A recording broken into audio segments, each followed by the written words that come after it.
body of Burke Card last night. Let's take a listen. Commissioner for the Department of Public Safety here in the lovely state of Maine.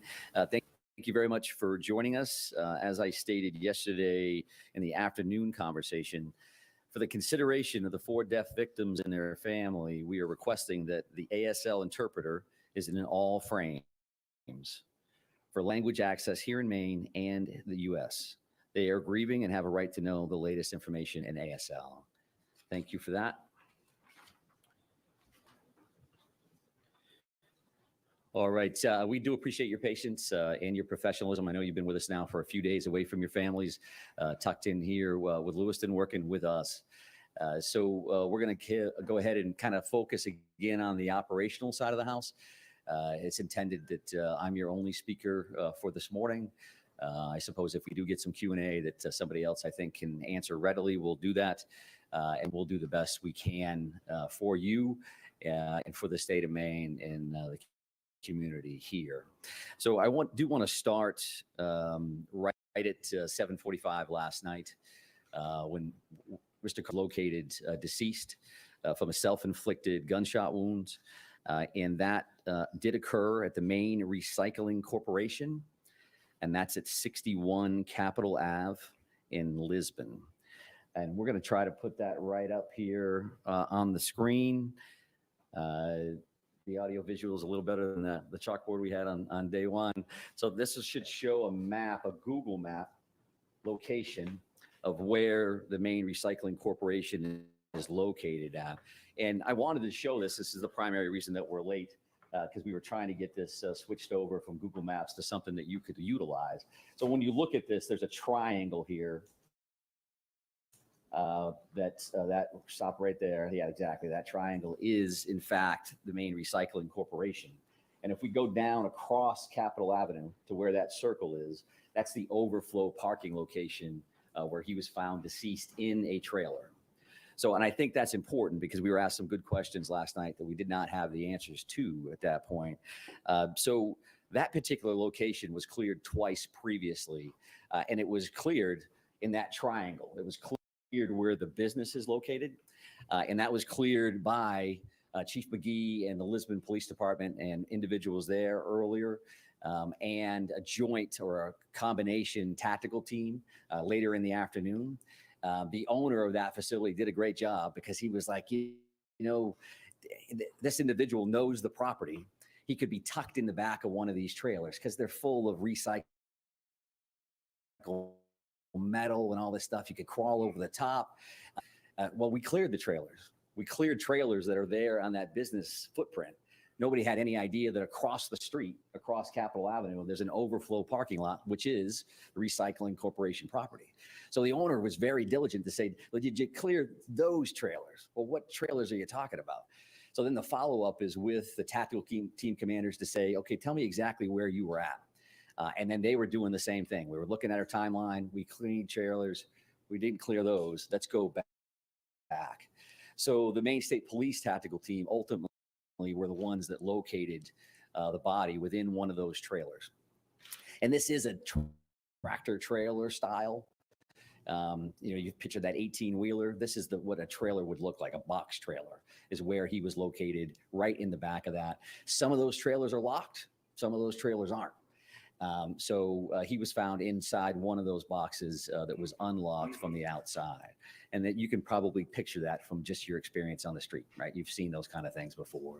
So that's where we found the body last night.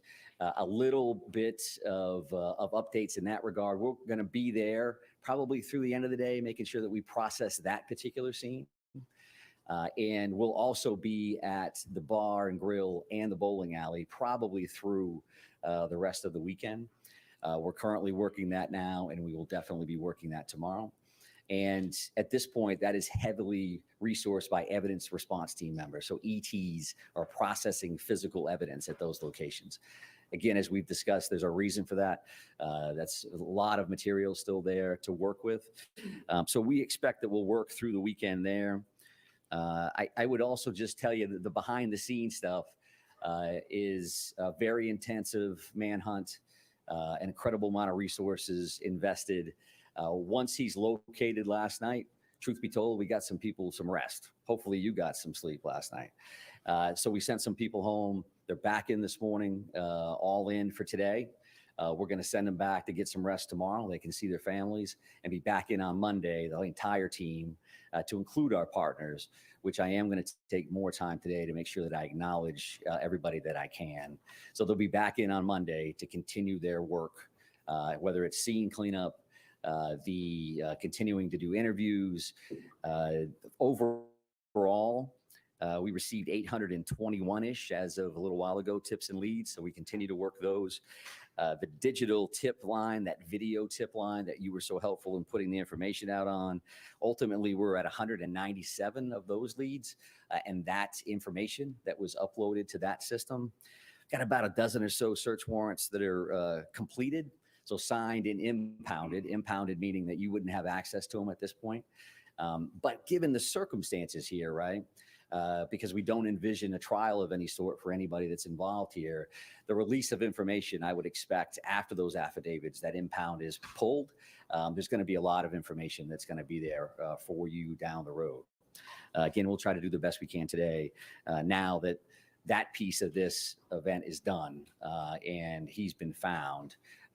We're certainly able to answer additional questions. Everything we say can be interpreted by a suspect. They just said this about me. I'm going to go do that. And again, based on the violent nature of what occurred here, the traumatic incidents that occurred here in Lewiston, we were certainly concerned right into the last second that we didn't know what this individual was going to do next or where he was going to do it. So we need to be very cautious about that. We also need to be very cautious when you talk about trials, one information. So Mike's at the podium and he said this, and then at trial 2 years later, they say, well, didn't you say this? And now you think this because you found it in a cell phone. All those things, we need to make sure that we're not being prejudicial for trials and for the court process. So again, from our end, about a dozen or so of those warrants, and everybody will continue to work on that. I think there's some additional information that I mentioned I was going to speak to you about today, and that is the addition of a family assistance center. And that family assistance center is going to be located at the Lewiston Armory at 65 Central Ave, right here in Lewiston. So 65 Central Ave. And that's intended to be a one-stop shop kind of thing, one central space for victims and their support persons to gather so that they don't have to make multiple stops for multiple different agencies to seek assistance. Now, this particular location is open for individuals who were present at the shooting site. So whether you were victim, physically stating that you were injured during this event, or you were there and traumatized, in either one of those situations, the Family Assistance Center will be a good spot for those individuals to go. I will say that this is probably, again, common sense, but the media will not be allowed to enter the Family Assistance Center. We want these folks focused on healing, not on, hey, am I in camera?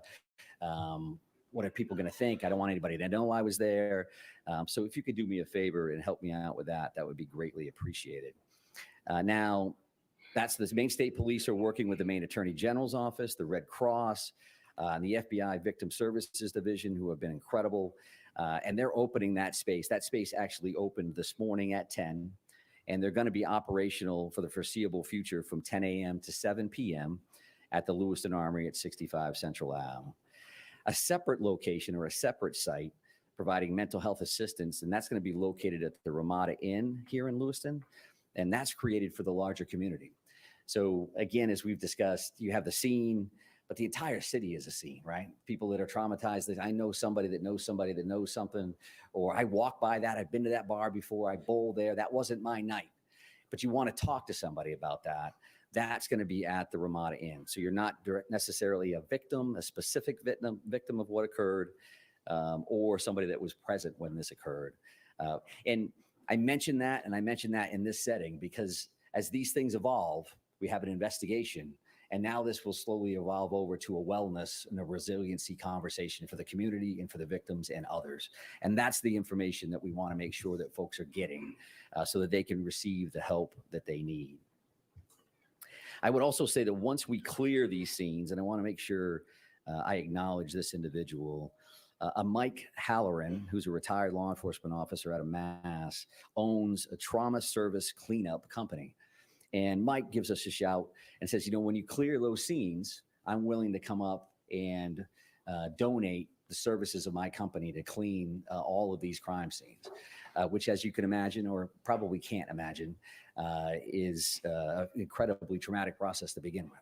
So we clear the scenes. We have all the evidence that we need. This company is going to come up, the Trauma Service Cleanup Company, with Mike Halloran. They'll do the cleanups, and then we'll release those locations back to the owners so that they're not forced to deal with that first thing when they walk back into something, their hopes and dreams. I always wanted to open a bar, and they're going to be surrounded by the chaos that would have occurred that evening. So that will be the next steps there. So that's probably early next week. I gave you a little bit of information reference to the detectives, the major crime units, and all of our federal partners that are working with us there. We will be transitioning from our current command post back to the Lewiston Police Department. As you might imagine, the parking lot was a little bit different today than it was yesterday, right? So our command post, the next big step for the incident management team is to kind of demobilize. I think when these things happen, the first piece is we don't have enough people to do the work we need to do. And then the second piece is we have so many people to do the work that we can do. How can we track them? How can we feed them? Where are they at, and are they safe? So we're going to be fully invested in the demobilization of that location and the personnel that are involved throughout today and into tomorrow. So I do want to touch on a couple other questions that have been asked along the way. And with clearance from our prosecutors and our detectives, we're certainly more comfortable answering now based on the current outcome of what happened last night. So one thing, there's been a number of completely legitimate questions about a note that was found in his residence. So this is a paper style note. I'm not going to read it to you verbatim, but what it is it's a note to a loved one, and is saying that this is the passcode for my phone. This is the bank account numbers. And I wouldn't describe it as a explicit suicide note, but the tone and tenor was that the individual was not going to be around and wanted to make sure that this loved one had access to his phone and whatever was in his phone. We're working on that now to get into the phone. That's one of those search warrants. That's one of those very specialized skill set that our folks have. And then the bank codes to make sure that that happens. That's not uncommon in suicide situations. You get long notes, you get very set up scenarios, but that's something that you asked about, and I do appreciate that. And again, we can talk about that a little bit more now. There was a firearm found in the white Subaru station wagon. That was a long gun style. I don't not have the make and model. You could ask me, is that an AR-15 or is that a this? I don't know that. But I was asked yesterday specifically, did they find a gun? Did we find a gun in the car? And we did.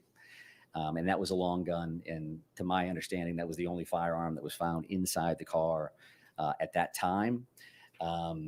I would expect, again, based on the investigation and the outcome, that when these impounded affidavits are released, there'll be search warrant lists, and they'll have all kinds of stuff. What did we find, and how many of this and how many of that? So that'll be much more detailed. So did you find guns in the house? Did you find guns on him? So that is something that we've been asked about, and I wanted to make sure that we covered that as well. Another question that I've had some conversations around this morning. If you talk about, is there a motive here, right? I think clearly there's a mental health component to this. We still need to do some research around trying to get access to certain records and things of that nature. Which again, you could probably imagine is not just as simple as just calling somebody, hey, can you send me this thing? But what I would say is that based on what I've heard through conversations this morning, I don't see, or I'm told that we don't have access to any forcibly committed for treatment information reference to Mr. Card, okay? So you can volunteer as an example, to go to a facility and seek treatment for months on end. But if you're not forcibly committed to seek that treatment, and it's very specific to treatment, right? Not forcibly taken for an evaluation is completely different than treatment. So there are a lot of very specific criteria around firearms, and are you a possessed person, or a prohibited person rather, and what that looks like. So in this scenario, we have not seen to this point, I have not seen to this point, that Mr. Card was forcibly committed for treatment. And if that didn't happen, then the NICS check, you could go into a firearms dealer who does all of their work, and the background check is not going to ping that this individual is prohibited. And something that's incredibly important for us to say, and for me to say, and I find myself saying it on a regular basis, just because there's appears to be a mental health nexus to this scenario, the vast majority of people with a mental health diagnosis will never hurt anybody. They won't hurt themselves. They're not a danger to the community. Based on percentages alone, there's a bunch of folks in here that have a mental health diagnosis. I know law enforcement officers that have a mental health diagnosis. That doesn't mean they're a danger to the community.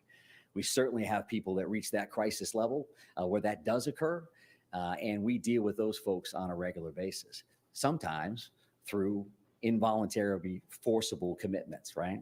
And sometimes not. Sometimes there's different levels of that mental health system, and that's a whole different conversation that can be quite lengthy. And I can tell you that law enforcement has been involved at this point for decades, and heavily involved over the last 15 years or so. So I think that is the information that I know I wanted to come back and give you.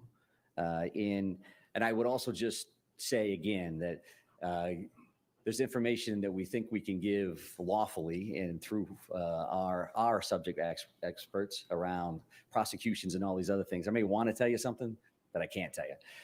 And that's just been the nature of the beast here along the way a little bit. I also want to mention this. It's a big deal. I was asked about cooperation of the family at one point. This family has been incredibly cooperative with us. Truth be told, I think the first 3 people that called us to positively identify this individual based on the photos that were released were family members. And unfortunately, what happens in a scenario like this is that this happens, they're connected to this family, and that family has taken a great deal of grief, to include threats, people hanging out at their houses, and say, do they know it's their fault? Are they enabling? All of those things.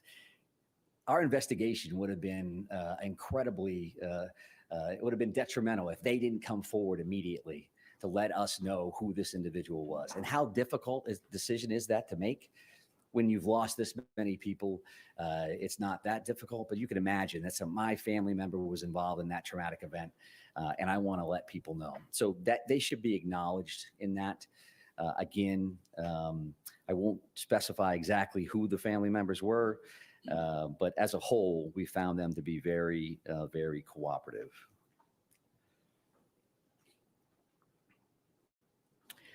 I will also state that, from an after action perspective, you can imagine that all of the law enforcement officers, the various agencies involved, the rest of the public safety world, we will be having a number of after action reports, lessons learned. We don't want this to ever happen to anybody ever again, but we've learned a lot as a state from other communities around the country where this has happened, other communities internationally where these things have happened, and they put out best practices, and this is what's happened, and what are we going to do next? So I would expect those things to continue. None of the entities that are involved in that, certainly not the Department of Public Safety, are regulatory authorities. Like, hey, we have the authority over what happened over here, and we're going to act on that.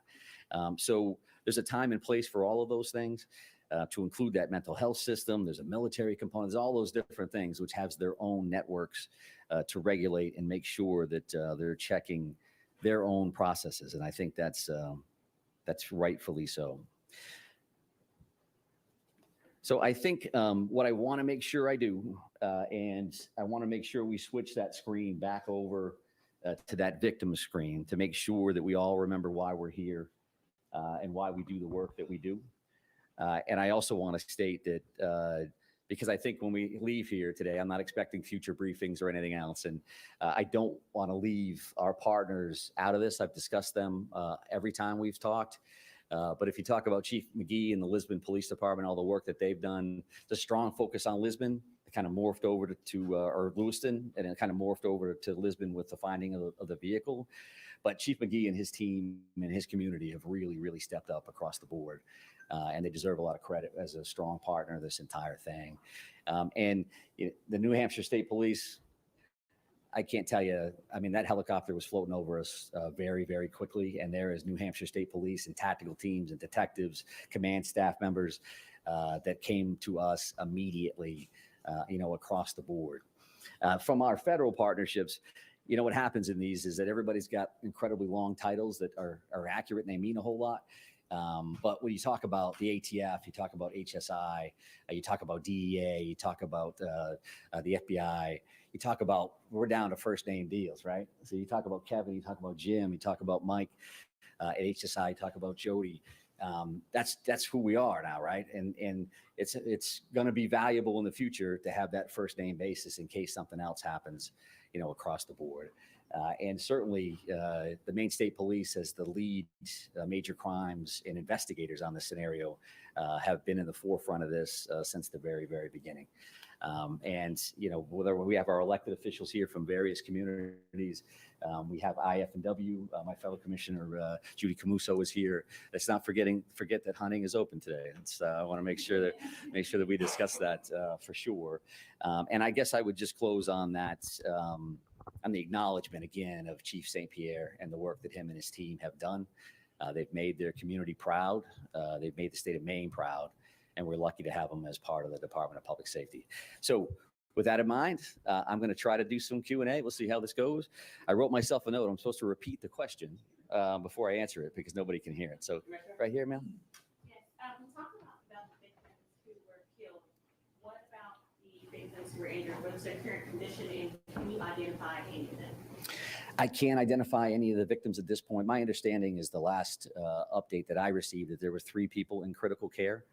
And I don't have any more specifics reference to the remaining 10 in that scenario. And as you might imagine, these individuals passed away because of this crime.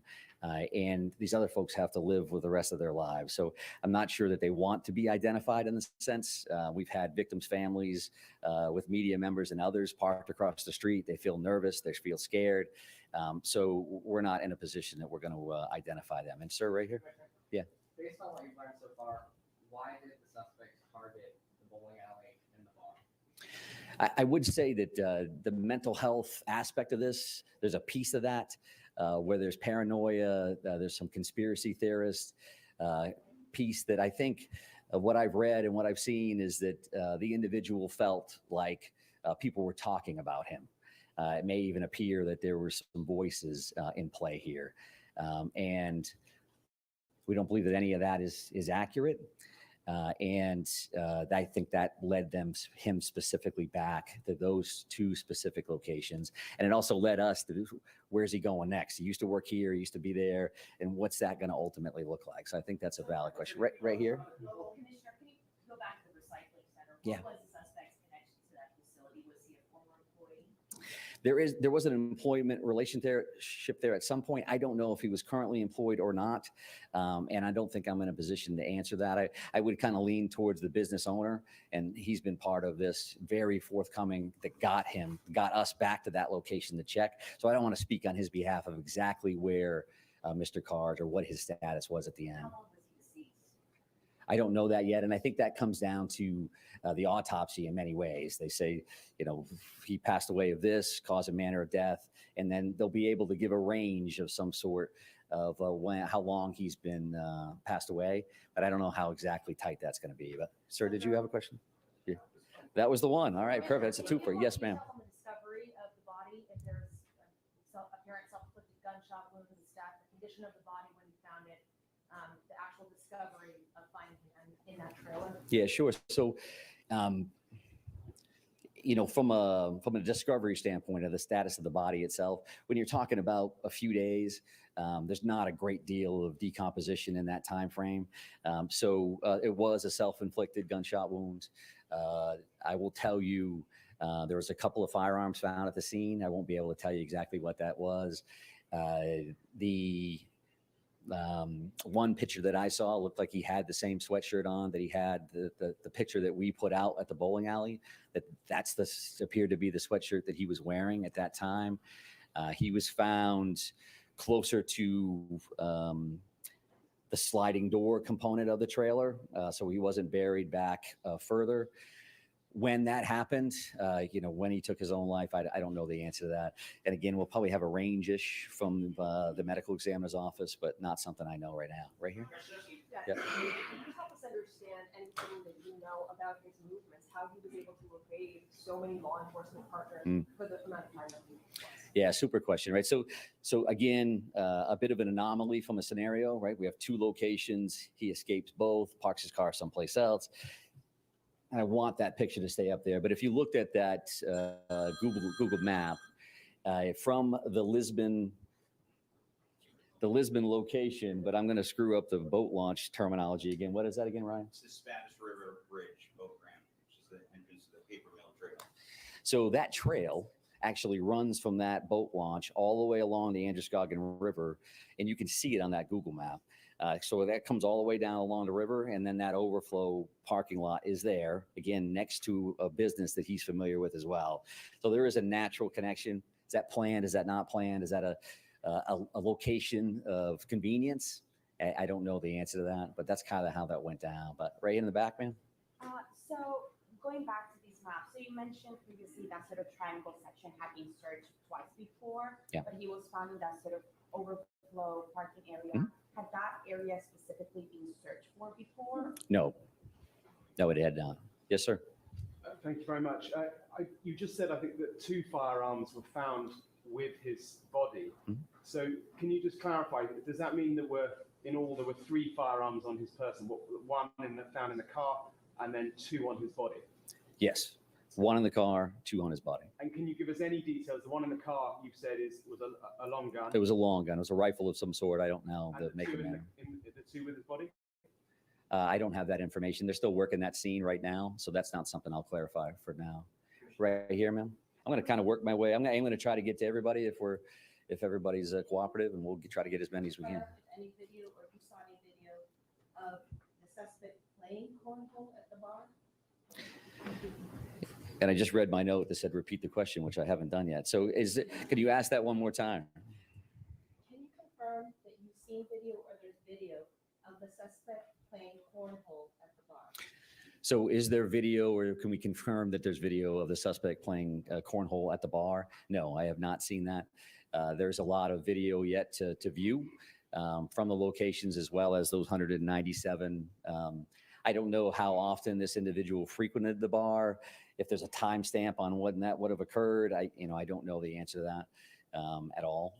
What about frequenting the bowling alley? I think that there's a connection to all of those locations. I think both of those spots.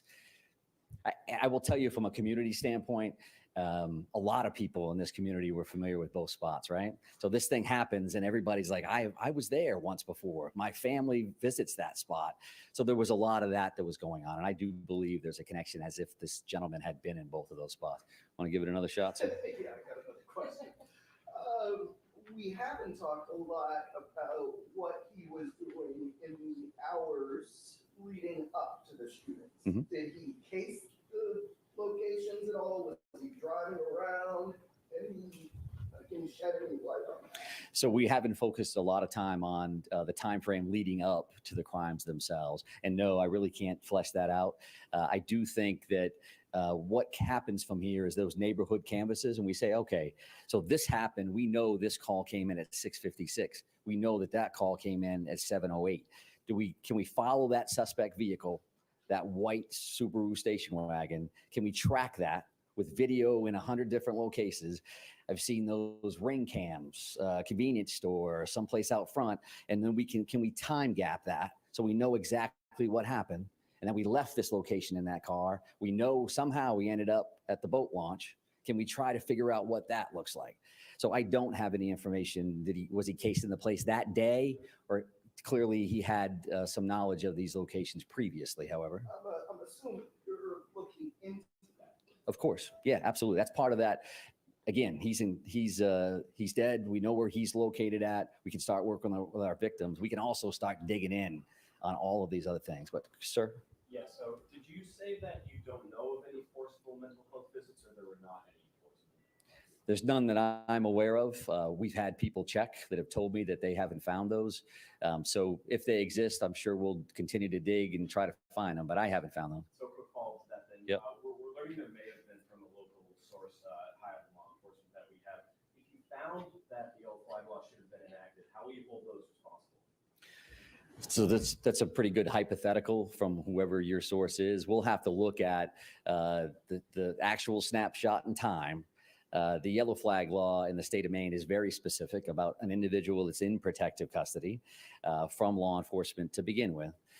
And do we have probable cause to believe that they are in possession, they could be in possession of dangerous weapons? So if we meet those criteria, then you can take an individual in for a yellow flag assessment, a weapons restriction order assessment. And at that time, your criteria change from likelihood of serious harm to likelihood of foreseeable harm.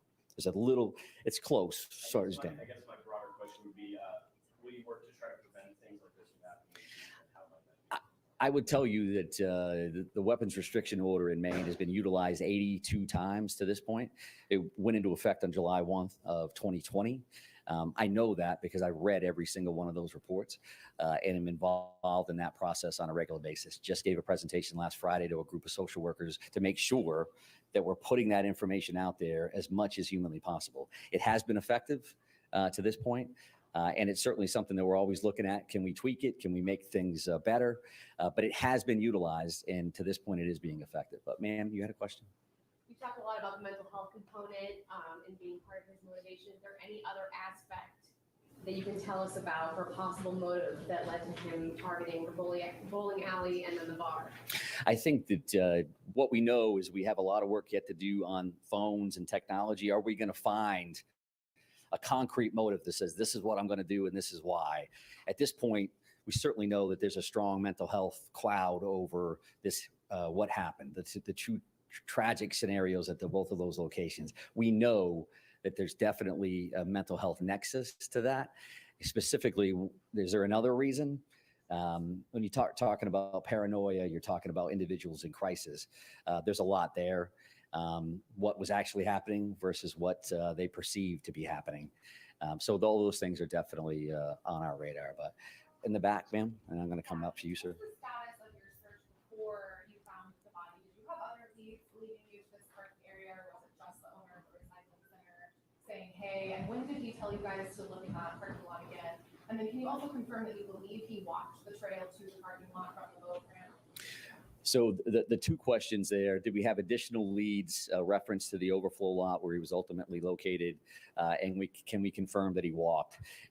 Number two, we haven't found a vehicle or any other, a bicycle or a motor. There's no other information to lead us believe that there was anything but walking down. I suppose something could happen to lead us in that direction. So there's whatever that is, 800 and something leads and tips. The primary reason that we were back in that location is because I will say this, from a community policing, from a relationship standpoint, the owner of a business calls his police chief and says, hey, I want somebody to make sure that they're clearing that. That's good cop 101, right? They have an automatic connection with somebody in your community. That's why the additional follow-ups occurred.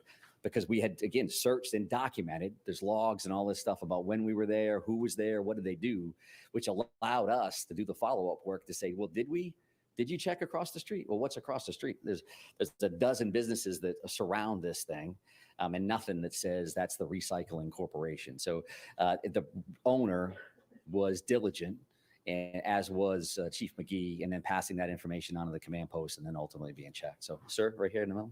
Yeah. I wanted to ask about the use of canines in that exact location.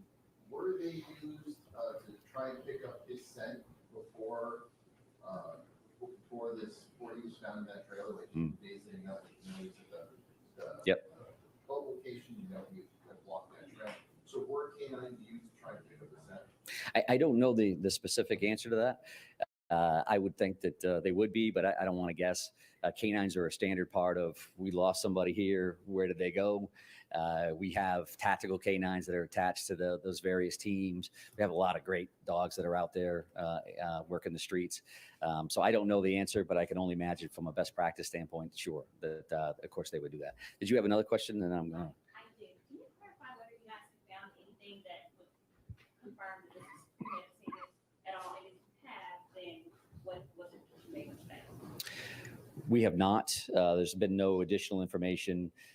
However, we know that there were two specific target locations. He did go one to the other. He did, ditched his car in a specific spot. Again, maybe we'll find additional information in one of these devices that says, this is what my plan was. All we can do is look at what actually occurred. So there's nothing there. How long was it planned? What did that look like? I don't know that right now. Ma'am, did you have a question about it? Yeah, I just wanted to ask, how exactly did he die? How exactly did he die? So the question was, how exactly did he pass away? And that was a self-inflicted gunshot wound. Is the apparent reason for his death? I won't give a specific location, I don't think, for today, but it's kind of moving, ma'am, right here. In terms of shooting scenes, are investigators still actively collecting evidence? I remember yesterday you said it can still take a few more days. Yeah. Any sense of when it could be? Yeah, so I've heard through the weekend at both of those locations, and then we'll transition over to that cleaning and some of that other information that I put out. Sir? You mentioned dozens or so search warrants that you guys are working with. Can you Yep. tell me how many of those have been executed and some of them haven't? What specifically are you looking for with these? I don't have the information there because one may be a search warrant on a cell phone, right? One may be a house. So I don't have a breakdown of exactly what warrants are going where and what that looks like. Some of those have been served, some of those we have, and they're kind of in the queue as a part of a punch list. This is where we're going next, and this is what we're doing. Absolutely. We're still working on those. Yeah. Is there any indication that he had a prior relationship with any of the victims? I can't speak to that specifically. I think that would speak to premeditation and something as a motive above and beyond the mental health crisis that we know exists. But all of those follow-ups continue because you have the victims themselves clearly that have passed away, but we're also talking to everybody that he ever knew, right? Even somebody he worked with, somebody he was in the military with. What did you know and how and all of those kind of things. So that continues. But sir? So I want to get back to the two previous searches. Okay. First, thanks for answering all these questions today. I think this is important because, I've spent a lot of time in that community, certainly some of the lockdown shelter places. Right. And I'm wondering, as you sit here today, do you think something more thorough search could have been done in that location, whether it's surging more resources to that location? I saw the chief out there with his officers on their own doing a lot of these searches. And the question becomes, should more resources surge into that area? Because it seems like it's one trail that's just mixed, no search. We didn't really see a surge of resources into that area until yesterday. There was a much bigger presence yesterday than there actually previously. Right. So I'm wondering if you're thinking about that now, because it did affect this community. I mean, people were in tears, just going to the supermarket to shop. Mhm. So difficult. Yeah. And I'm just wondering if you're thinking about that. So the question is, do we think now we should have surged additional resources to that area, either those two searches or otherwise? And I think we had a great deal of resources in play. I think we had resources all over the place, resources that maybe you saw, maybe you didn't see 24/7, 365 out on the street. I know that Chief McGee was working with fellow chiefs to bring him additional resources. I've seen that email string like, hey, we're trying to have 2-person cars from a safety perspective. We want to make sure that we're properly staffed across the board. Another incredibly positive aspect of this is that search that Chief McGee led was because one of his officers found an open door to that facility. Right. So that's what's happening. People go to bed, whether they can sleep or not, and all night long, there are police officers crawling through their neighborhoods, looking at these businesses, looking at their backyards, trying to make sure that everybody's safe. So I will, for the rest of my life, be looking at this event and saying, could we done this different? Could we do that different? I think we had resources in play, and our hearts go out. The reason we do this work is because of the trauma that is caused to our communities, all communities, when these things happen. So it's a completely legitimate question, but not one that I think was resource intensive for that particular area. But sir, in the middle, why don't you follow up? Go ahead. I'll give you that one. Those two searches, was it just Lisbon police? No. Or did you have other officers? Yep. So Chief McGee led that one search, and then there was also a combined tactical team that did an additional search.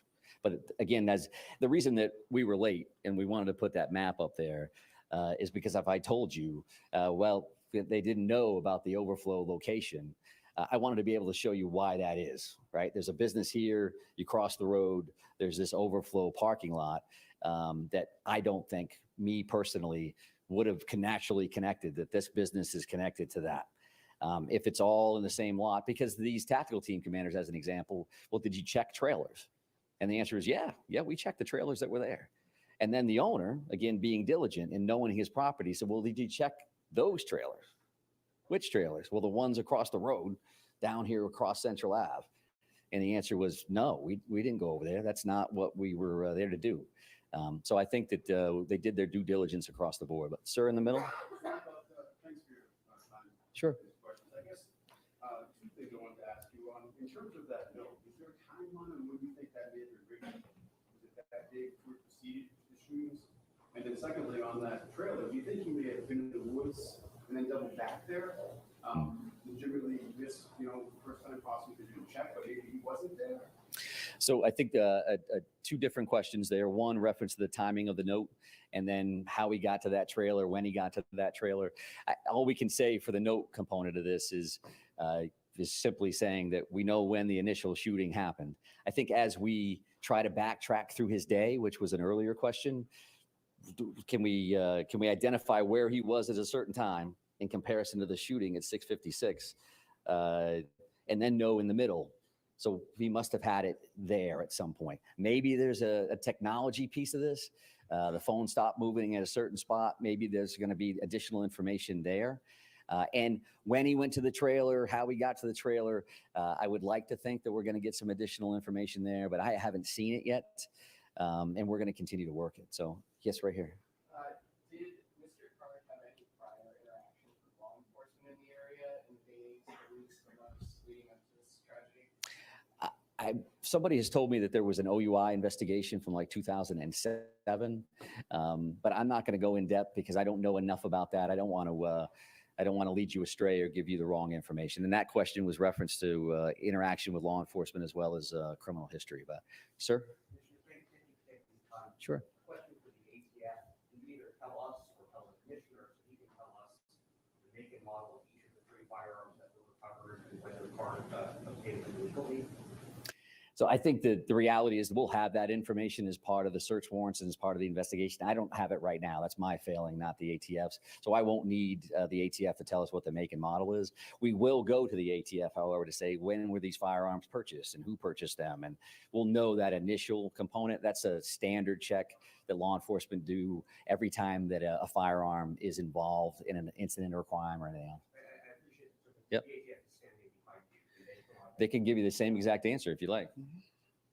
Would you like to answer that?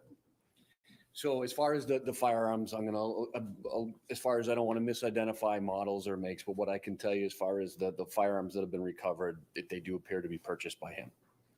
It's legally purchased. Wait, is it 10 days before this incident, we have some information, there's purchase, some days before.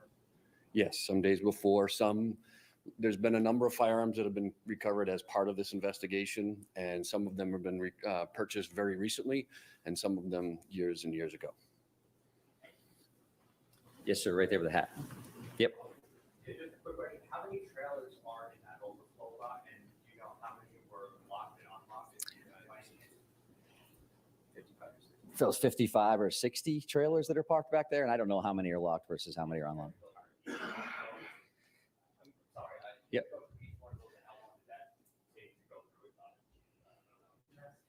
So I think the reality there is that these officers in the first 3 trailers located him, but the tactical team ultimately located him, and I think that 3rd trailer. But do you have a question here, ma'am?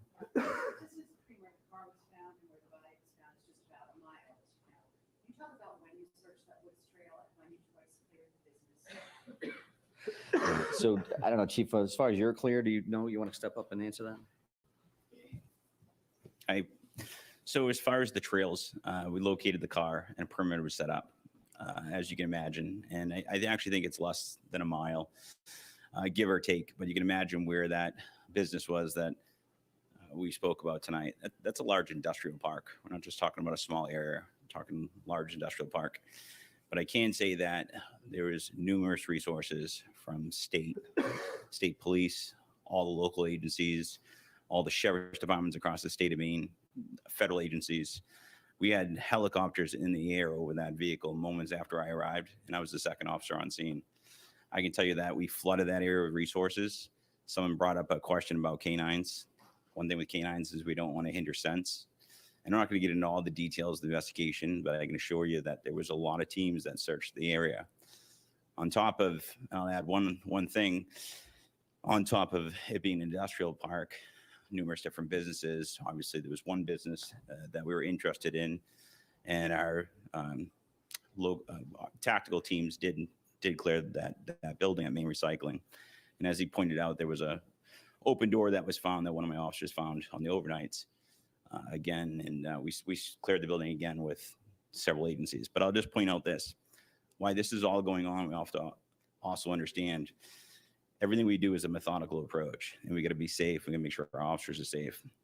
But we're fielding hundreds of calls at our comm center. And there was also the tip line that I heard today, how many calls came in there. As you can imagine, it was an astronomical amount of resources being used across our community. Not everybody's in marked police cars. Not everybody's in full uniform. But there was a lot of resources from across New England that was here, including helicopters, moments after I arrived on scene when that car was located. So we used every resource that was available. And we were, I think it was this gentleman down here asked me, how long are you going to search for? Or do you expect to find him? Every officer there wasn't going home until we found the individual. Just to follow up, the commissioner said the business was twice cleared. Was it twice cleared on Thursday, once Friday, twice Friday? When was it? So Maine Recycling was cleared Thursday. It was cleared on Thursday. And then my officers, trying to think, I had like 3 hours sleep over the course of a few days. But it was in the middle of the night. I'd say it was 2:30, 3 o'clock in the morning. My officer found it, and we activated everybody to go to that area and got other resources. I was in constant contact with the state police tactical team throughout this. I was in constant contact with Lieutenant Keaton from the state police, did an outstanding job. Greg Roy from Maine State Police, outstanding job communicating information back and forth. My hat's off to the state police, because direct communication to me on my cell phone was great, and it was a coordinated effort. Everybody standing behind me from the federal level, Homeland Security, FBI, ATF, there was boots on the ground throughout the whole thing, assisting our agency. We all had a common goal to find him. It took 2 days, but we found him, and everybody could sleep good last night. So. Just to clarify, search on Thursday, then after midnight Friday? Yeah, I can't remember. It would have been, I can narrow down the timeline. I don't want to give you the wrong timeline, but it was hours after. It was in the middle of the night when they found it. So, yeah, that would be about right. The business owner called you? The business owner actually called our agency. We ended up speaking to him. I followed up with him. I have spoken to him. Yes, that is correct. I have spoken to him. He did reach out to us with that information. Correct. Not trailer. I mean, he's got an overflow lot of 55 to 60 trailers full of crushed up plastic and metal. This isn't a lot that's just all empty trailers. So I'm not going to get into more of the details on that. I mean, realistically, right now, we should all be really thinking about the victims. We also should be, the suspect's family as well. We're very forthcoming to law enforcement. But, we have all our national news and media partners here. And this tragic event that happened, that hats off to Chief St. Pierre and his agency. But right now, we want Maine to be remembered as the community that came together after this tragic event. I was on my way in this morning to this press conference, and I'm driving through Lisbon, and I see people walking the streets, people sitting on their porches, people waving thumbs up. It's what community is all about. So I'd say I'm not going to say too much more at this point. I'm going to put it back over to him, but moving forward, we just be thinking about the victims. Thanks. Can you tell us if there are any vigils planned over the next couple of days? Also, You know will about- students be going back to school starting on Monday? Will there be additional resources there? And lastly, is there going to be any heightened security presence in this house for the next? And to add to hers, is there any resources? One at a time. All right. So first, answer your question about vigils. I do know of one that at 6 o'clock tonight at the Rumbo site in Lisbon Falls, there's going to be a candlelight vigil being held there in Lisbon to remember the victims that tragically killed in Lewiston. As far as school, I'm still in communication with the superintendent of schools. I don't have an answer for you on that yet. And what was your other question? The other question was, is there going to be a heightened security presence? Yes. Yeah, we have multiple extra officers on. Yes. Your department, well, all involved department, that's been a lot of work. How are you all doing? And what resources are going to be made available, if any, for the people who are working on this case for days on it? I can tell you that personally, I can speak only for myself, but NAMI in Maine, as well as every crisis counselor has reached out to me from my department. We are scheduling debriefs for my department. Elizabeth Police Department was heavily involved as soon as it happened to go up and assist Lewiston right at the scenes. So I want to get those officers some assistance, but as you can imagine, nobody on my department wanted to go home until we found that individual. And I pretty much had to force them to go home and take a nap. So. Chief, could you describe the moment that your officers opened that door, that trailer? Like, how did they make the positive identification? Yeah, I won't be able to comment on that because we weren't involved down the trailer. So I'm going to put it back over to the. Thank you. I appreciate that. So the Maine State Police Tactical Team are the ones that located this individual. And again, because of the appearance, the facial hair, the clothing, the circumstances, they were communicating back to Major Crimes, who was communicating with the Attorney General's office, the medical examiner's office. What are we all comfortable with in order to ID this individual positively and say, so we could come and say that this individual has been found and he's deceased and this is how he passed away. So that part of that identification process is pretty standard. And that's the process that we followed here. As soon as we knew that, the very first call that we made was to Chief St. Pierre to notify him that, again, that next level can occur. I'm going to take one more question, and it's going to be from you. Yeah, understanding that there has been no forcible commitment to any kind of mental institution, can you tell us anything that you know about voluntary self-commitment that he may have had? So the question is, stating that there's no forcible commitments. Do we know of anything that's on the voluntary side? I know that we're seeking records and we're trying to determine if in fact that happened, what did it look like? There are reports out there that it did involve the military, his military unit. We don't have ready access to that documentation. So we're following up on that like we would with everything else. But I really, really do appreciate everybody's time, your patience, your professionalism. Thank you for taking care of our community. Thank you very much. Take care.